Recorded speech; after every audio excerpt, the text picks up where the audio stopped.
Question number 3 says 650 mLs ordered to infuse in 15.5 hours using microdrip set. Find the rate. So my amount is given in mL, so that's good.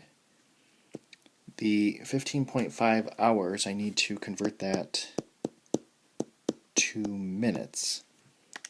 So I need to multiply by 60, and that's 930 minutes. And then microdrip, we need to remember that that means 60 GTT per ml. So that means 60. So my formula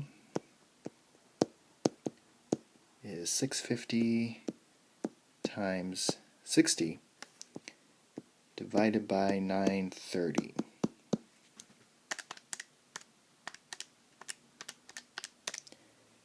And if we round this to the nearest whole number, this will give us 42 GTT per minute.